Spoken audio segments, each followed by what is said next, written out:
Bonjour à tous, j'espère que vous allez bien. Aujourd'hui on se retrouve pour aborder en profondeur les deux premiers épisodes de la série Daredevil Born Again, sortie ce matin sur Disney+, série qui fait suite à une autre série, celle de Daredevil, sortie de 2015 à 2018. Dites-vous qu'on a un nouvel épisode de Daredevil à analyser, même 7 ans après la sortie du dernier. C'est un truc de malade mental, c'est assez émouvant.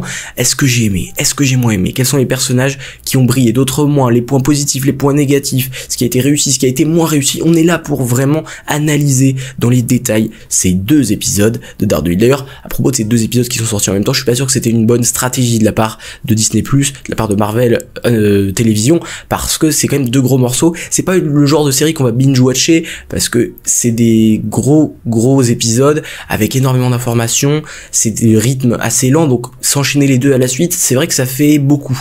Donc je suis pas sûr de la stratégie, mais ça permet aussi de nous introduire un peu l'histoire et de faire que les gens restent connectés, tout simplement. Donc commençons avec un petit résumé. Je vais faire très court. En gros, l'intro c'est que Foggy meurt tué par Poindexter. Un an plus tard, on se retrouve avec Matt qui a un nouveau cabinet, avec Kristen McDuffie qui est une ancienne personnage que j'avais totalement oublié. On a Karen qui a déménagé à San Francisco. D'ailleurs, à voir, parce qu'on sait qu'il y a eu énormément de reshoots, que les acteurs originaux sont revenus, la communication a été beaucoup basée sur le retour de Karen et Foggy, mais est-ce que vraiment ça change quelque chose à la série, ou c'est juste l'intro qui tue Foggy et qui ensuite fait que Karen est éloignée de l'histoire, donc ça change pas grand chose? Je ne sais pas, c'est à voir ce qui a changé, ce qui a pas changé par rapport à ce que devait être la série avant cette refonte de tout ce qui s'est passé. Et de son côté, Poindexter, il est condamné à perpétuité pour ses crimes. Donc Matt, il va rencontrer Heather Glenn qui va devenir son nouveau love interest. Wilson Fisk, lui, eh bien, il va se présenter à la mairie de New York. C'est vraiment ce qui va me poser énormément de problèmes dans cette série, vous allez le comprendre. Et lors d'une conversation avec Matt le prévient en lui disant mon gars, si tu dépasses les bornes, je vais venir t'arrêter. Matt apprend que Fisk a remporté l'élection et bien qu'il fête sa victoire, il révèle à Vanessa qu'il a appris qu'elle l'avait trompé. Ça aussi, ça va poser problème à un moment, mais ça, on va y revenir en détail après. Ça, c'était le premier épisode. Deuxième épisode, Matt décide de représenter Hector Alaya, qui a agressé un flic ripou en essayant d'aider Nikki Torres. Nikki Torres, donc, qui est la personne qui a été aidée par Hector Alaya, qui était agressé par des flics ripoux, justement. Avec l'aide de Cherry, Matt découvre qu'Hector est le justicier connu sous le nom de White Tiger, qui s'est fait justice lui-même après la disparition de Daredevil. Alors qu'il tente d'améliorer son image dans les premiers jours de son mandat, Fisk apprend par la nièce de Ben Urich, Bibi, que le commissaire Gallo de la police de New York est sur le point de démissionner pour protester contre les mauvaises conditions de travail, et je crois même pour protester contre Fisk et pour dénoncer Fisk. Et donc, Fisk menace sa famille pour le forcer à reprendre ses fonctions, et pour faire face aux pressions de la presse, Vanessa et lui commencent à faire une thérapie de couple avec Heather comme thérapeute, donc la compagne de Matt. Matt retrouve Torres, l'aide à s'échapper en combattant les policiers corrompus. Voilà, c'est pour vous mettre dans la tête ce qui s'est passé dans cet épisode. Quels sont les personnages, moi, qui m'ont plu? Fisk, vraiment, il a toujours ce charisme-là, il a toujours cette emprise sur le spectateur. J'adore Fisk parce que tu sais qu'il a un problème, tu sais que c'est un pourri, tu sais qu'il est terrible, et pourtant t'as envie de croire qu'il a réussi à remonter la pente, à changer en tant qu'être humain, mais tu sais que non. Enfin, je sais pas, le jeu d'acteur de Vincent D'Onofrio est totalement incroyable, c'est vraiment une performance de fou, c'est un personnage qu'il a créé, qui est magique. Cet acteur, quand je le retrouve dans les interviews et tout, je dis, c'est lui Wilson Fisk, il arrive tellement à se transformer, à se muter en son personnage, c'est un frappant, vraiment c'est lunaire à quel point il est fort ce mec.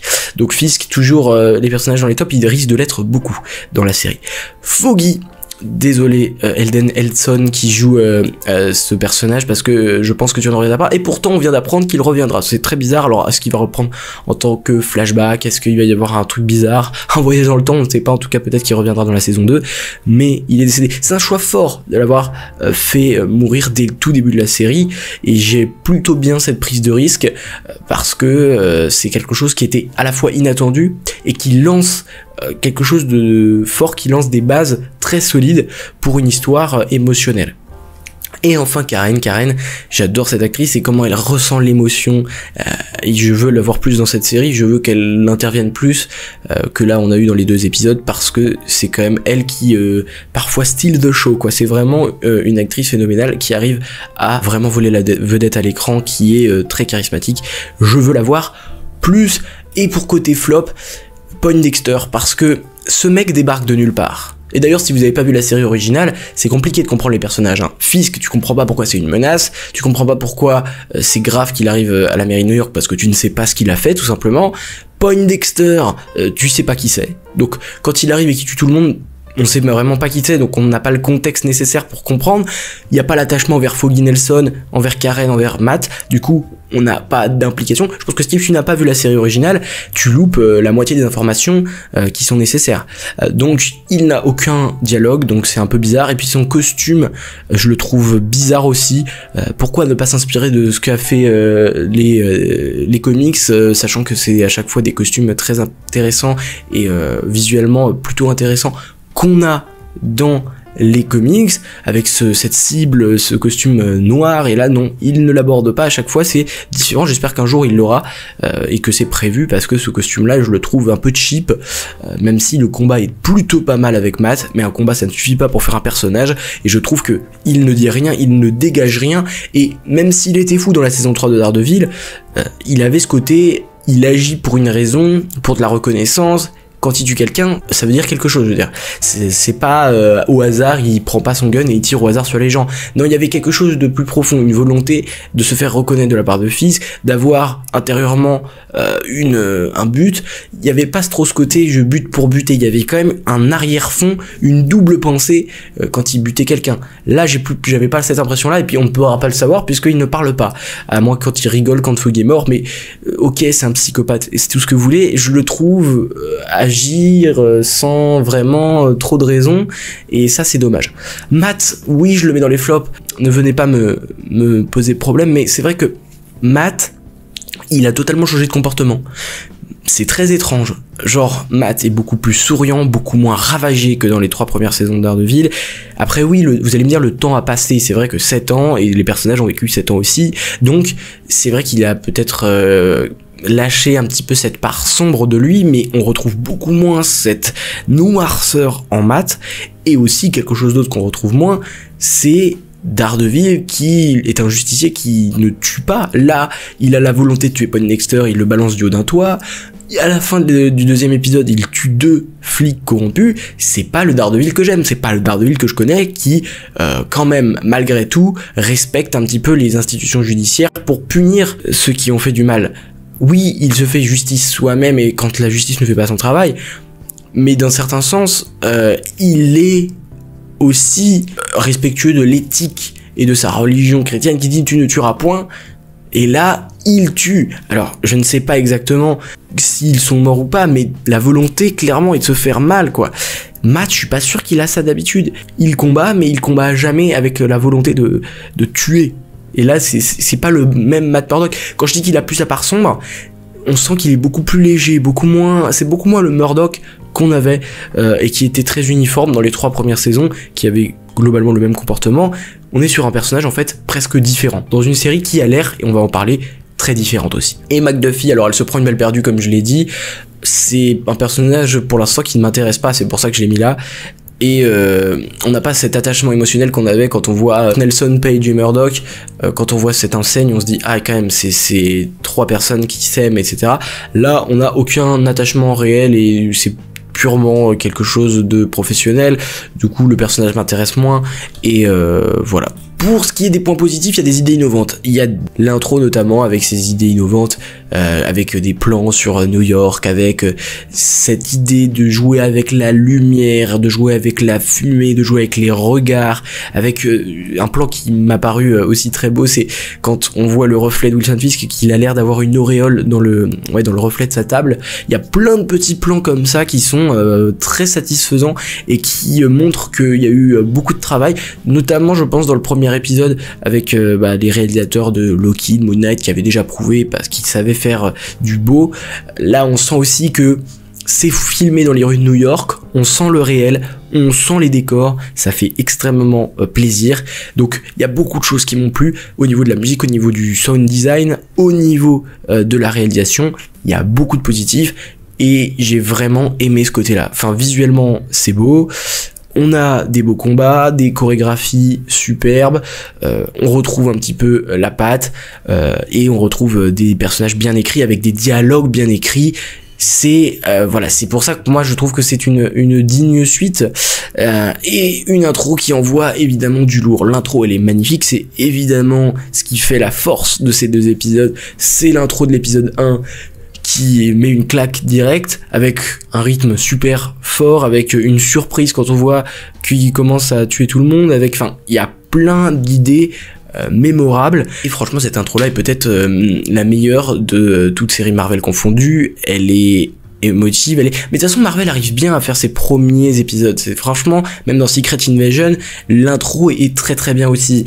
Après ce qui pêche c'est la suite, donc on va voir, on va attendre, mais globalement l'intro elle est très très très très bien, avec ce combat contre Poindexter où vraiment Daredevil est filmé comme un véritable super-héros. À un moment il arrive comme ça sur un toit, on a l'impression de voir Spider-Man. La manière de filmer Matt Murdock Daredevil, elle est différente de la série Netflix où c'est beaucoup plus réaliste. Là on voit vraiment un super-héros à l'écran, en tout cas donc quand on a encore Daredevil au tout début du premier épisode.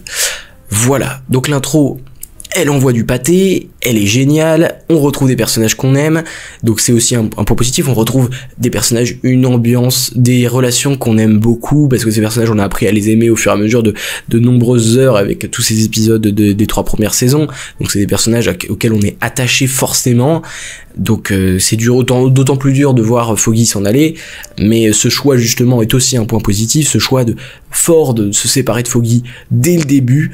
C'est vrai que ça fait un choc et tu te dis ah non, c'est pas possible. Et c'est pour ça que j'en conclus, c'est que globalement dans la globalité, c'est vraiment une suite qui ne fait pas honte, je dirais même une digne suite de la série Netflix. Je trouve que c'est pas du tout mauvais, on peut même qualifier ça de très très bon, tout est très bien fait, il y a beaucoup de choses qui me plaisent. On n'est pas non plus dans la surenchère de violence comme ce que je pouvais imaginer, pour l'instant du moins. On a énormément de qualité, pareil au niveau des échanges, et surtout que les échanges sont très réalistes, que ce soit entre Karen et Matt quand ils parlent de Foggy, que ce soit Wilson Fisk avec Vanessa, enfin il y a plein de choses qui sont très très bien trouvées. Le côté aussi nouveaux personnages, nouvelles têtes avec Heather et les autres, avec tous ces personnages qui n'ont pas été montrés avant et qu'on découvre, c'est aussi ça qui fait le point positif d'une série, c'est quand on se diversifie, on trouve d'autres visages du sang frais quoi. Et donc oui, clairement, c'est une suite qui ne fait pas honte à la série originale. Maintenant, il y a aussi des problèmes. Et c'est que cette série, elle se veut à la fois différente, et c'est une série différente, c'est une série qui n'a pas grand chose à voir formellement avec celle de la série Netflix, pourtant elle se veut canon. Et il y a un problème avec ça, c'est que Wilson Fisk, on sait qu'à la fin de la saison 3, tout le monde a vu en face qu'il a tué un agent du FBI, et qu'il l'a fait tuer, qu'il a envoyé quelqu'un le tuer, et qu'il a corrompu, et il a fait des trucs terribles, et ça a été affiché sur les réseaux sociaux de partout. Tout le monde est au courant que Wilson Fisk est un énorme connard, excusez-moi du terme, mais c'est ça. Comment est-ce qu'il peut devenir maire de New York? Comment est-ce qu'il peut gagner la confiance de tout ça? Et encore une fois, si tu veux faire un truc canon, tu nous expliques aussi ce qui s'est passé pour eux. Si tu veux être canon au MCU, tu nous expliques aussi ce qui s'est passé pendant le blip, qu'est-ce qui s'est passé pour les personnages, il y a plein de choses en fait qui manquent. C'est-à-dire que c'est une série que si tu n'as pas suivi la série Netflix, tu ne vas pas comprendre, mais si tu as suivi la série Netflix, tu ne vas pas comprendre non plus. Poindexter, tout le monde est au courant qu'il a tué quelqu'un. Comment ça se fait qu'il est libéré? Comment ça se fait qu'il est libre? Comment ça se fait que Fisk est libre? Enfin, il y a tout un tas de trucs que tu te dis, mais c'est impossible que ce soit là. Je ne peux pas me dire que c'est canon parce que ça me gêne trop en fait. Fisk qui arrive à la mairie de New York, déjà Fisk qui est libre et Fisk qui arrive à la mairie de New York, si on a suivi la série originale, tu ne peux pas imaginer, tu ne peux pas concevoir qu'il soit dehors, ça n'est pas possible. Il y a aussi ce côté effectivement encore Fisk. Je me suis longtemps questionné sur l'utilité d'une nouvelle série Daredevil en me disant encore Fisk, on nous le ressort sur toutes les sauces depuis des années. Première saison Daredevil, c'est Fisk contre Daredevil, mais Fisk est le parrain de la mafia. Troisième saison, c'est lui qui commence à prendre du pouvoir, qui sort de prison et qui commence à corrompre partout. Et là, c'est lui maire de New York. Enfin, à quel moment on va changer un petit peu de disque, quoi, j'ai envie de dire. À quel moment on va partir sur un autre chemin. Fisk, je l'aime bien, j'adore, je vous l'ai dit, c'est même mon personnage préféré de la série. Mais cette menace, elle commence à être lourde un peu, arrêtée à chaque fois. Moi, j'espère voir Muse comme méchant principal, parce que Fisk, je suis désolé, hein, mais j'en ai marre que ce soit le méchant principal. C'est trop répétitif, c'est trop schématique, et donc ça commence à devenir lassant.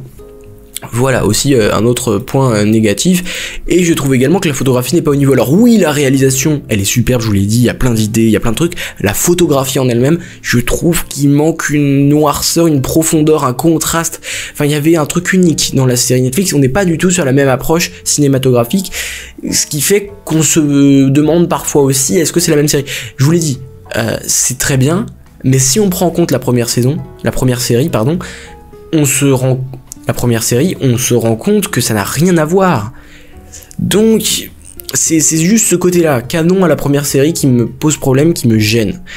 Voilà, je sais pas si j'ai été clair, mais vous avez les tenants et les aboutissants. La photographie, je la trouve pas assez réelle. Enfin, il y a un truc qui est, après les caméras ont évolué, le temps a évolué, le streaming a évolué, mais c'est vrai que je trouve que les images sont moins belles que dans la série Daredevil originale. Je sais pas si vous voyez ce que je veux dire, je suis sûr que certains ont eu le même sentiment que moi. Et puis on peut parler de quelques petites références sympas, surprises. On nous mentionne le Punisher, mais lui qui sera dans la série Daredevil, et Spider-Man avec quand il dit oui, il y a un enfant habillé en Spider-Man, en araignée.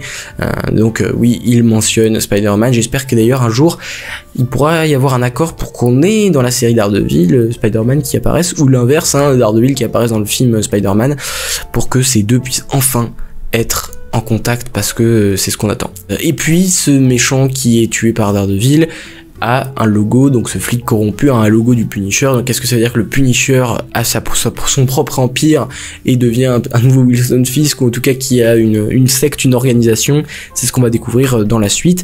Et si je devais donner une note à ces deux épisodes, je noterais un très solide 3,5, parce que c'est pas exceptionnel, enfin c'est pas incroyable, je suis pas non plus bouleversé par ces épisodes, mais c'est un début très solide pour quelque chose de bien après. L'intro de l'épisode est 5 étoiles, la suite c'est 3,5 étoiles, mais c'est un 3,5 étoiles très très très solide comparé à d'autres séries où ça pouvait être un petit peu plus chancelant.